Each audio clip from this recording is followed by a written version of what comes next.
El conflicto entre los controladores aéreos y el gobierno del Estado español es un conflicto laboral entre dos partes. De una parte, trabajadores que a lo largo de los últimos años han logrado importantes conquistas económicas. Por otra parte, los representantes del gobierno del Estado español, con su presidente a la cabeza, que ante la grave crisis que atraviesa la economía mundial han tomado parte de manera descarada y sin ninguna vacilación por los capitales financieros, las empresas y contra los trabajadores. Los controladores aéreos son trabajadores explotados por el Estado español. No son los privilegiados que los medios de comunicación intentan hacernos creer. Los verdaderos privilegiados de este país son quienes constituyen la casta política de turno: diputados, senadores, ministros, consejeros, etc., así como los miembros de la monarquía española.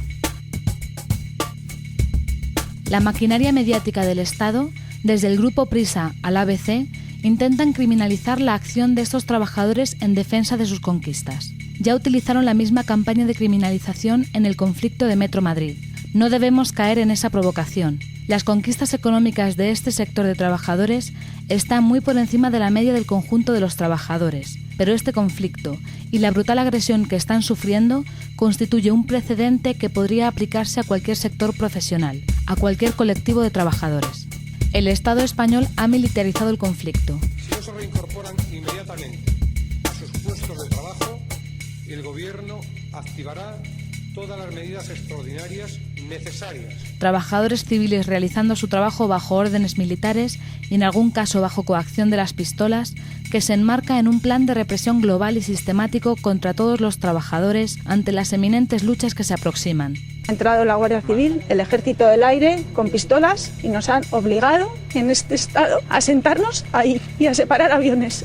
Eso es lo que ha hecho el Gobierno. No es una acción aislada, ni un destalante del talentoso Zapatero. Es una acción apoyada por el conjunto de la reacción, muy especialmente por el Partido Popular.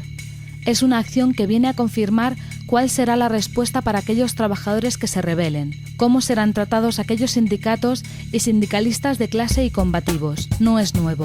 Los ejemplos más llamativos los tenemos en el SAT andaluz y el permanentemente perseguido LAB en Euskal Herria, pero lo encontramos en cualquier parte del territorio ocupado por el Estado español.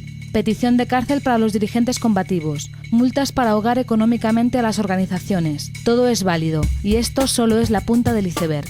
Detrás de los sucesos de los últimos días está el intento de escarmentar a un incómodo colectivo de trabajadores de cara a la prevista privatización de la empresa pública AENA, ahora con la excusa de la reducción del déficit público. Todo para contentar a los mercados y a las nuevas empresas que se queden, aún más, con el negocio aéreo. Mientras tanto, el vicepresidente y ministro de Propaganda del régimen, experto en cal viva y terrorismos varios en los años duros del felipismo, declara: quien le echa un pulso al Estado pierde. En realidad es el Estado, representando los intereses de la banca y los empresarios, el que le está echando un pulso al conjunto de los trabajadores. Esperan que oprimiendo más a la clase trabajadora, quitándoles más derechos, se solucione la crisis que el propio sistema, por su propia naturaleza, ha generado. ¿Qué va a pasar con los desempleados sin prestaciones que pierden el subsidio miserable a partir de febrero? ¿Qué va a pasar con los ajustes de personal pendientes en el sector público y banca? ¿Cuántos recortes más? ¿Cuántos ajustes más para que todo siga igual y el sistema demuestre su incapacidad para solucionar esta crisis?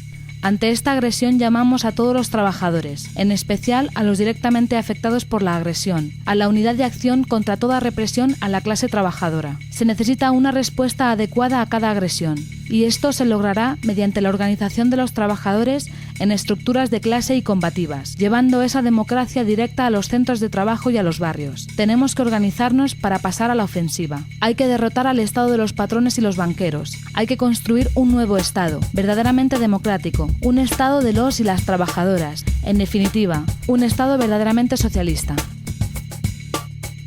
Contra las agresiones del gobierno y el capital, ni un paso atrás. Unidad de acción y lucha para una huelga general. Fuera los militares de los centros de trabajo.